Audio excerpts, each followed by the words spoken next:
Good morning. आज हम exercise 18 प्रायिकता जो कि परीक्षा के अंदर 4 नंबर की आती है। तो आज हम प्रायिकता के बारे में जानेंगे कि प्रायिकता होती क्या है। सबसे पहले प्रायिकता किसे कहते हैं? जब किसी घटना के घटित होने की संभावना को संख्यात्मक रूप में व्यक्त किया जाता है या लिखा जाता है, उसे क्या कहते हैं? प्रायिकता। यानी जब कोई घटना हो जाती है उसके घटित होने की स्थिति को किसमें संख्यात्मक रूप में व्यक्त कर दिया जाता है, उसे क्या कहते हैं? प्रायिकता। और प्रायिकता का फॉर्मूला क्या होता है? अनुकूल परिणाम बट्टे में कुल संभव परिणाम। याद रखना, अनुकूल परिणाम बट्टे में कुल संभव परिणाम। ये सूत्र प्रत्येक क्वेश्चन के अंदर काम में आएगा। यानी प्रायिकता क्या होती है? प्रायिकता होती है अनुकूल परिणाम बटे कुल संभव परिणाम। प्रायिकता को P से लिखते हैं। अब देखो नीचे कुछ एक बिंदु दिए गए हैं, मोस्ट है, वो ध्यान से देखना। यानी घटना A के घटने की प्रायिकता, यानी ये घटना ए भी हो सकती है, ठीक है ना। ये मतलब दिया गया है कि जो घटना उसका नाम दिया गया है। यानी घटना ए के घटने की प्रायिकता को हम क्या लिखेंगे? मतलब पी को तो किससे लिखते हैं? प्रायिकता को पी से लिखते हैं। और ये ए का मतलब क्या होगा? ये घट रही है घटना। क्या हो रही है? ये घटना घट रही है। अब आपको दे दिया पी ए बराबर जैसे 5 दे दिया, इसका मतलब क्या होगा कि जो घटना घट रही है कितनी बार? 5 बार। अब दूसरा पॉइंट है, घटना ए के नहीं घटने की प्रायिकता को हम किससे लिखेंगे? पी ए के ऊपर बार लगेगा, यानी ए के ऊपर माइनस बोल दो या पी कोष्टक ए के ऊपर माइनस। यानी ये घटना नहीं घटित होने की प्रायिकता है और ये घटित होने की प्रायिकता है। याद रखना, घटना ए के घटने की प्रायिकता को पी ए से लिखेंगे और घटना ए के नहीं घटने की प्रायिकता को पी ए के ऊपर माइनस लगा देंगे। तीसरा पॉइंट है, एक निश्चित या निर्धारित घटना की प्रायिकता एक होती है। यानी जब एक घटना घटित होती है उसकी प्रायिकता क्या होती है? एक होती है। याद रखना, यानी एक निश्चित या निर्धारित घटना की प्रायिकता क्या होती है? एक होती है। और लास्ट बिंदु, किसी घटना ए के लिए, यानी कोई घटना हो रही है ए, यहां की जब घटना ए तो है। अब देखो घटना ए के लिए बता रहा है, फॉर्मूला बन जाता पी ए का मतलब तो घटित होने की संभावना प्लस पी ए माइनस, मतलब नहीं होने की घटना बराबर क्या होता है? 1। ये सूत्र आपको याद रखना है। यानी पी ए घटित होने की प्लस पी ए माइनस घटित नहीं होने की, और दोनों को जोड़ेंगे तो कितना आता है? 1 आता है। अब आप परीक्षा के अंदर क्वेश्चन पूछेगा तो कैसे पूछेगा? आपको दे देगा कि कोई घटना है वो 5 बार तो घटित हो रही है, तो घटित नहीं होने की प्रायिकता बताइए। घटना घटित नहीं होने की प्रायिकता, यानी घटने की प्रायिकता तो 5 दे दी, आपको पूछ क्या लिया? पी ए माइनस कुछ दिया बराबर 1, और ये आगे जाएगा तो किसका हो जाएगा? माइनस का, यानी माइनस का कितना आ जाएगा? 4। ये तो मैंने आपको एग्जाम्पल के तौर पे बताया, तो ये सूत्र याद रखना। अब हम करेंगे क्वेश्चन नंबर 1। कोई नई चीज आएगी क्वेश्चन में तो मैं बता दूंगा आपको। तो पहला क्वेश्चन है हमारा कि एक पासे को फेंकने पर 4 से बड़ा अंक आने की प्रायिकता। क्वेश्चन नंबर 1, एक पासे को फेंकने पर 4 से बड़ा अंक आने की प्रायिकता। अब देखो, अब सबसे पहले तो पासे के बारे में बताऊंगा आपको। सबसे पहले पासे के बारे में चर्चा करेंगे। पासा होता क्या है?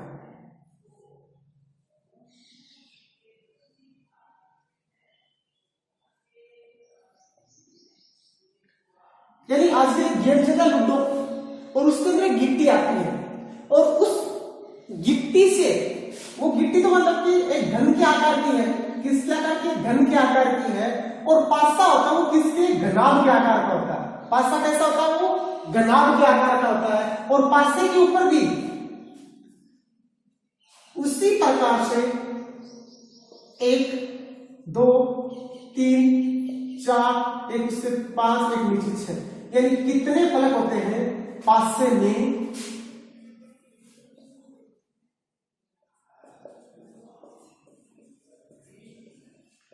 फलक होते हैं 6।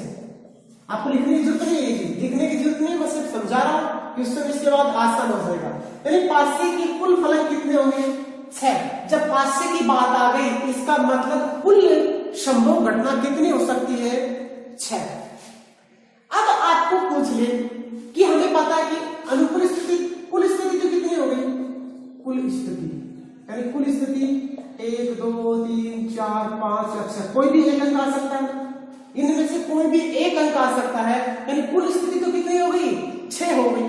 अब पूछ ले कि सम अंक आने की प्रायिकता, सम अंक आने की प्रायिकता।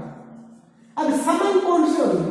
आपको पता होना चाहिए कि वे अंक जिनमें 2 का पूरा पूरा भाग जाता है वो सम अंक होते हैं।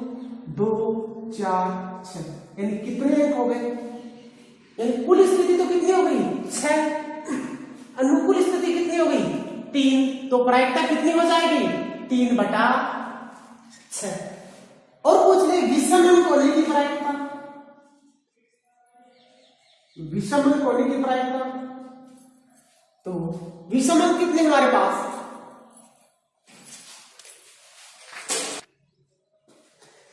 ये संख्या जिसमें 2 का पूरा पूरा भाग हो जाता है वो विषम कहलाती है। तो 1 2 1 3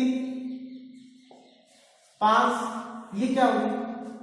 विषम हो गई, यानी 1 3 5, ये क्या होगी? विषम। तो ये तो अनुकूल स्थितियां हो गई, और कुल स्थिति कितनी होती है इसमें? 6। तो फिर से 3/6। इसी प्रकार से भाज्य अभाज्य, आपको पता नहीं चाहिए ये चीजें कि प्रायिकता पूछ सकता है। तो हमें पासा दिया गया था, सबसे पहले क्या दिया गया है? एक पासे को फेंकने पर 4 से बड़ा अंक आने की प्रायिकता पूछ रहा है। तो 4 से सबसे पहले तो लिखो कुल स्थिति, यानी कुल स्थिति या कुल संभव परिणाम एक ही बात है। कुल स्थिति भी बोल सकते हैं, या हम इसे क्या बोल सकते हैं? या कुल संभव परिणाम, यानी कितने परिणाम हो सकते हैं? संभव, यानी 6, क्योंकि एक पासे को कितने फलक होते हैं? कुल 6 फलक होते हैं। अब पूछ रहा है कि पासे में 4 से बड़ा अंक आने की प्रायिकता, यानी तो कुल संभव परिणाम तो कितने हो गए? 6। और वो कौन कौन से परिणाम है? 1 2 3 4 5 और 6, यानी इनमें से कोई भी एक हो सकता है। यानी कुल संभव परिणाम तो कितने हो गए? 6, और 4 से बड़ा अंक आने की प्रायिकता, यानी अब हमें अनुकूल परिणाम देखने हैं या अनुकूल स्थिति देखनी है, एक ही बात है। और अनुकूल परिणाम यानी 4 से बड़ा, और कितने होंगे? 4 से बड़ा होना चाहिए। तो 5 और 6 कितने होंगे? 2 ही तो होंगे ना। और कौन कौन से? 5 और 6। समझो, कुल संभव परिणाम तो कितने हो गए? 6। और अनुकूल परिणाम, अनुकूल क्या पूछ रहा है कि 4 से बड़ा अंक आने की प्रायिकता। 4 को सम्मिलित नहीं करना है, 4 से बड़ा होना चाहिए। और 4 से बड़ा कौन सा होगा? 5 है 6। तो 5 से कितने अंक हो गए? 2। तो 4 से बड़ा अंक आने की प्रायिकता P बराबर अनुकूल परिणाम बटे कुल संभव परिणाम। अनुकूल परिणाम तो कितने हो गए? 2। कुल परिणाम कितने हो गए? 6। 1/3, यानी हमारी प्रायिकता कितनी आ गई? 1/3। 3। यानी आसान सा क्वेश्चन है, कोई ज्यादा हार्ड नहीं है कि 5 को फेंकने पर 4 से बड़ा अंक आने की प्रायिकता। अब पूछ ले कि 4 से बड़ा अंक नहीं होने की प्रायिकता। क्या पूछ ले? 4 से बड़ा नहीं होने की। ये तो 4 से बड़ा होने की प्रायिकता है। अब 4 से बड़ा नहीं होना चाहिए, छोटे छोटे होने चाहिए। 4 से छोटे छोटे, और 4 से छोटे छोटे कौन से होंगे? यानी तो यहाँ पे कितने हो जाएंगे? 3 हो जाएंगे ना। और वो 3 1 2 3, तो यहाँ पे प्रायिकता कुछ अलग आ जाएगी। तो बस क्वेश्चन के ऊपर थोड़ा सा ध्यान देना कि क्वेश्चन में पूछ क्या रहा है।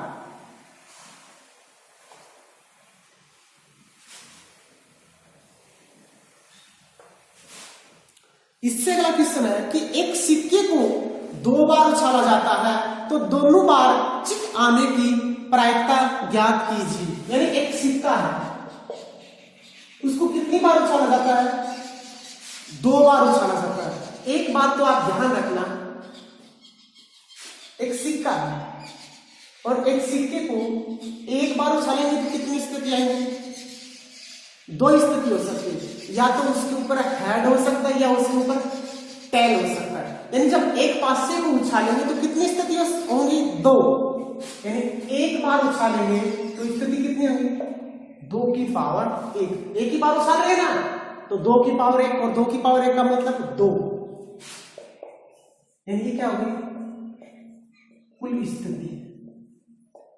एक सिक्के को एक बार उछाला और एक सिक्के को कितनी बार? 2 बार उछाल रहे हैं, तो 2 की पावर कितनी कर देंगे? 2, और 2 की पावर 2 है, 4 स्थिति हो जाएंगी। एक सिक्के को 3 बार उछालेंगे तो एक बार में उछालेंगे तो 2 स्थिति होंगी ना, और तो 2 की पावर 3, और 2 की पावर 3 का मतलब कितना हो गया?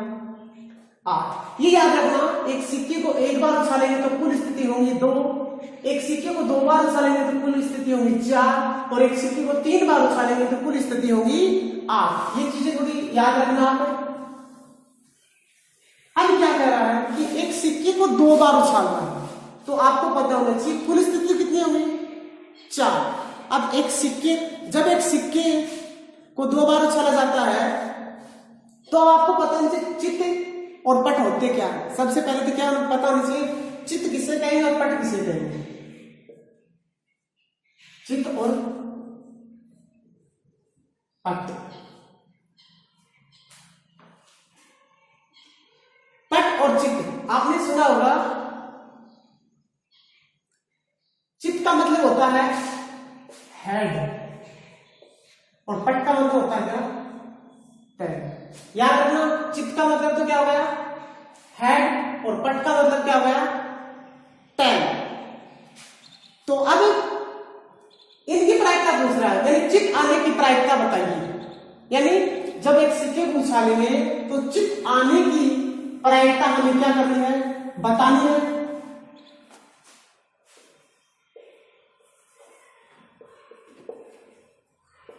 सिक्के को 2 बार उछालने पर कुल संभव परिणाम कितने होंगे? 4। और कौन कौन से होंगे वो भी बताना चाहिए। देखो, या तो वहां हेड आ सकता है, दोनों बार क्या आ सकता है? या तो दोनों बार उछालेंगे तो क्या आ सकता है? हेड और हेड आ सकता है, या टेल टेल भी आ सकता है, या हेड टेल भी आ सकता है, या टेल हेड भी आ सकता है। ये याद रखना। यानी एक सिक्के को हम 2 बार उछालेंगे तो कुल परिणाम तो कितने होंगे? 4। यानी दोनों बार हेड भी आ सकता है, दोनों बार टेल भी आ सकता है, एक बार हेड एक बार टेल, या एक बार टेल या एक बार हेड आ सकता है। ये तो हमारे पास क्या हो गया? कुल परिणाम। अब पूछ क्या रहा है कि 2 बार चित्त आने की प्रायिकता। अब देखो, लगातार 2 बार चित्त कब आ रहा है? एक ही बार तो आ रहा है। देखो, चित्त और चित्त लगातार कितनी बार आ रहा है? 2 बार ना, चित्त और चित्त। यानी हेड हेड भी एक ही बार आ रहा है, टेल टेल भी एक ही बार आ रहा है। यानी स्थिति क्या होगी? 1। यानी अनुकूल परिणाम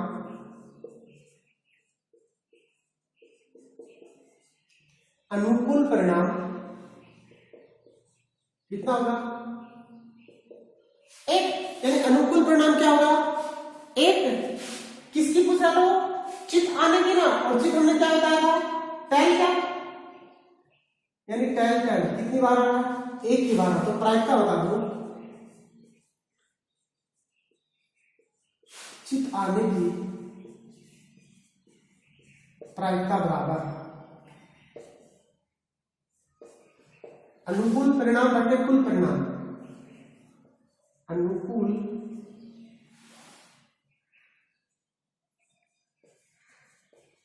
परिणाम बटे में कुल परिणाम। अनुकूल परिणाम तो कितने हैं? एक। और कुल परिणाम कितने हैं? 4। इन प्रायिकता हो गई 1/4। अब ना अभी इसमें कंफ्यूज हो जाते हैं। देखो चित और पट को हम बोलेंगे क्या, यानी चित और पट को हम क्या बोलेंगे, यहाँ पे कंफ्यूज हो जाते हैं। टैल बोलेंगे, हेड बोलेंगे। फिर से देखो एक बार बता देता हूँ, जैसे कंफ्यूज क्यों है चित या पट। देखो जैसे आपने सुना ही होगा आड़ू भाषा में, तो सिर को क्या बोलते हैं? जब सिर किसी का एक दूसरे का सर फोड़ देता है कोई, उसे क्या बोलते हैं? पटपड़ा फोड़ दिया बोलते हैं ना। तो पटपड़े का मतलब सिर होता है और सिर का मतलब हेड होता है ना। हेड माने क्या होता है? सिर। तो पट को क्या बोलेंगे? हेड। याद रखना, पट को क्या बोलेंगे? हेड बोलेंगे। और चित होगा वो क्या बोलेंगे? टैल बोलेंगे। तो यहाँ पे क्या पूछ रहा था? चित आने की प्रायिकता ना, तो कितनी बार आएगा? एक ही बार आएगा। तो चित आने की प्रायिकता क्या होगी? अनुकूल परिणाम बटे कुल परिणाम, यानी 1/4। यानी फिर से देख लेना, यानी पट को तो हम एच बोलेंगे और चित को हम टी बोलेंगे। याद रखना।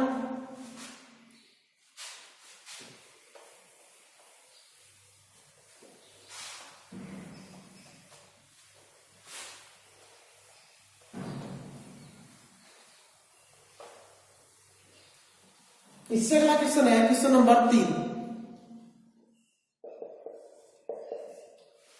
कह रहा कि 1 से 17 तक की प्राकृतिक संख्याओं में से एक संख्या का यादृच्छिक चयन किया जाता है। यादृच्छिक का मतलब बिना देखे चयन किया जाता है। संख्या कितनी? 1 से 17 तक संख्या है, में एक संख्या का यादृच्छिक चयन किया जाता है। प्रायिकता ज्ञात कीजिए कि वह संख्या क्या हो? अभाज्य हो। वह संख्या क्या हो? अभाज्य हो। सबसे पहले तो हमें कुल संभव परिणाम यानी कितनी संख्याएं कुल है? 17। और कौन कौन सी है वो देखते हैं एक बार। 1 2 3 4 5 6 7 8 9 10 11 13 14 15 16 और 17। यानी कुल कितनी होगी? कुल संभव परिणाम कितने हो गए? 17। और कौन कौन से? ये हो गए ना, कुल परिणाम हो गए 17। अब क्या कर रहा हूं? प्रायिकता ज्ञात कीजिए कि वह अभाज्य संख्या है। अभाज्य क्या हो? अभाज्य संख्या। तो अभाज्य संख्या क्या होती है? सबसे पहले तो यह पता होना चाहिए अभाज्य संख्या किसे कहते हैं, भाज्य संख्या किसे कहते हैं। भाज्य यानी वे संख्याएं जिनमें खुद के अलावा किसी अन्य संख्या का भी भाग जाता है, वो तो भाज्य संख्या कहलाती है। और अभाज्य संख्या वे संख्याएं जिनमें खुद के अलावा किसी भी संख्या का भाग नहीं जाता है, वो अभाज्य संख्या कहलाती है। एक न तो भाज्य होता है और न ही अभाज्य होता है। एक न तो भाज्य होता है और न ही अभाज्य होता है। और अब अभाज्य संख्या, अब एक न तो भाज्य और न ही अभाज्य, दो में सिर्फ 2 का ही भाग जाता है, तो 2 हो गई।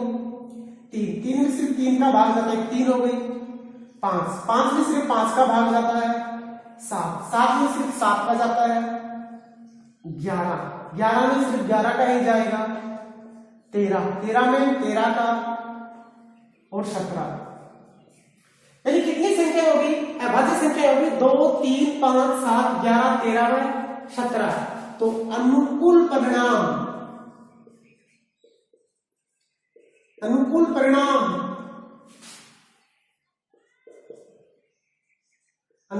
हो गए 1 2 3 4 5 6 7। अनुकूल परिणाम कितने हो गए? 7। तो लिख दो अभाज्य संख्या होने की प्रायिकता, अभाज्य संख्या होने की प्रायिकता P बराबर क्या होगी, अनुकूल परिणाम बटे कुल परिणाम, और अनुकूल परिणाम कितने हैं 7, कुल परिणाम कितने हैं 17। तो अभाज्य संख्या होने की प्रायिकता कितनी होगी 7/17। अब पूछिए अभाज्य संख्या नहीं होने की प्रायिकता, ये तो होने की प्रायिकता है और नहीं होने की प्रायिकता, तो एक तो नहीं तो भाज्य न एक को तो छोड़ ही देंगे, और नहीं होने की प्रायिकता अब है नहीं है वो कौन सी है, एक, ये तो अभाज्य संख्या होने की प्रायिकता नहीं होने की मतलब वो भाज्य संख्या पूछ रहा है, और भाज्य कितनी होगी 1 2 3 4 5 6 7, कितनी होगी 7, एक ये भी तो है 8 9, यानी कितनी संख्या होगी 9, यानी भाज्य संख्या कितनी होगी इसमें 9, भाज्य की पूछे तो 9/17 और अभाज्य की पूछे तो 7/17, और यहां से न होने की प्रायिकता बता सकते हैं, क्योंकि हमें पता होने की और न होने की दोनों का योग कितना होता है, एक होता है ना, देखो यानी होने की प्रायिकता अभाज्य संख्या, अभाज्य होने की प्रायिकता प्लस और न होने की प्रायिकता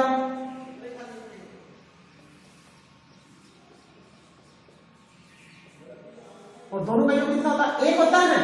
अब देखो होने की प्रायिकता तुम्हारे पास कितनी आ गई 7/17, 7/17 प्लस न होने की प्रायिकता बता दी मैंने, और बराबर में 1, और ये एक आगे जाएगा तो माइनस का हो जाएगा, यानी 1 - 1 7/17 लघुत्तम लेंगे ना, 17 माइनस का 7 क्या बटे 10/17, परंतु यहाँ पे देखो एक है ना, एक में तो भाज्य होता है, मेरी क्या होता है अभाज्य होता है, तो 1 घटा देंगे 9 बटे कितना बचेगी 17 बचेगी।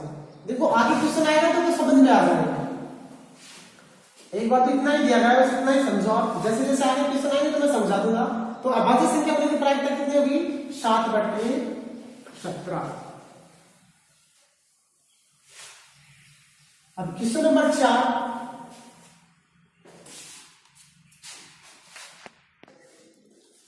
और क्वेश्चन आपकी बार कि एक सिक्के के लगातार 3 बार उछालने पर एकांतरतः चित या पट आने की प्रायिकता बताइए। अब बताओ एक सिक्के को 3 बार उछालेंगे तो कुल स्थिति कितनी होगी 8, कुल संभव स्थिति कितनी होगी 8, तो लिख दो कुल संभव स्थिति या परिणाम, एक ही बात है ठीक है ना, स्थिति या परिणाम, कुल संभव स्थिति कितनी होगी 8, और कौन कौन सी होंगी वो साथ में लिख दिया कोष्टक में। देखो या तो 3 बार हेड भी तो आ सकता है, एक तो स्थिति क्या होगी, या 2 बार हेड 1 बार क्या आ सकता है टेल, या 1 बार हेड 1 बार टेल और फिर से क्या आ जाए हेड। यानी हेड आ सकता है, हेड टेल आ सकता है, हेड टेल हेड आ सकता है, और टेल हेड आ सकता है, या टेल टेल टेल, या 3 बार क्या आएगा टेल टेल टेल आएगा, या 2 बार टेल और 1 बार क्या आ जाएगा हेड आ जाएगा, या टेल हेड टेल भी आ सकता है, या हेड टेल टेल भी आ सकता है। यानी ये स्थिति होगी, यानी कोई भी स्थिति है ना, देखो लगा सेम देख लो, head head head head head tail head tail head tail head head tail tail tail tail tail head tail और हेड टेल टेल। यानी ये स्थिति होगी जब एक सिक्के को 3 बार उछालेंगे तो इनमें से कोई भी स्थिति हो सकती है, और कुल स्थिति कितनी होगी 8। यानी एक सिक्के को उछाला 1 बार टेल आ गया, फिर से उछाला टेल आ गया, तीसरी बार उछाला हेड भी हो सकता है, या 3 बार हेड भी हो सकता है। यानी ये तो हम मतलब संभावना है, यानी कुल संभव स्थिति 8 है, इन 8 में से ना कुछ भी आ सकता है, 3 बार उछालने पर इनमें से कोई भी स्थिति आ सकती है। अब मैं पूछ रहा हूं एकांतर, ये पूछ रहा ना, एकांतर, एकांतर चित्यापट, चित्यापट आने की अनुकूल स्थिति।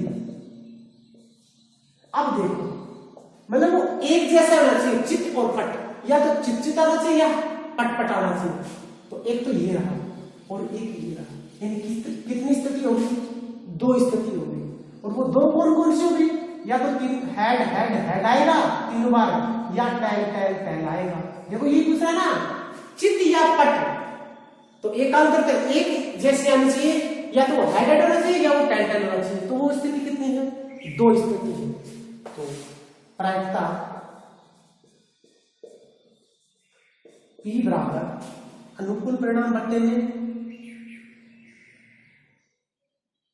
कुल परिणाम, अनुकूल परिणाम कितने हैं 2, कुल परिणाम कितने हैं 8, 1/4, यानी प्रायिकता कितनी आ गई 1/4। यानी आप भी इनको एक बार निकाल के देखना, आसान है, कुछ ज्यादा हार्ड नहीं है। और बाकी के कल 5 का क्वेश्चन और बाकी के बचे क्वेश्चन कल करवाएंगे। यानी आज हमने 4 क्वेश्चन किए, कोई ज्यादा क्वेश्चन नहीं किए। तो 4 क्वेश्चन है ना, आप 2-2 बार निकालना कम से कम, तो आपको समझ में आ जाएगा। देखो 4 नंबर का आएगा, कोई 1 नंबर का होता तो भी 4 नंबर का, और आसान सी है, कुछ भी नहीं करना है, हमें मान देगा, सिर्फ हमें देखना है कि कुल स्थिति कितनी है, अनुकूल स्थिति कितनी है, बस 2 चीजें देखनी है। और 2 चीजों का हमें पता चल गया तो हम आंसर निकाल दे, 4 नंबर कहीं नहीं जाएंगे। सबसे आसान एक्सरसाइज है।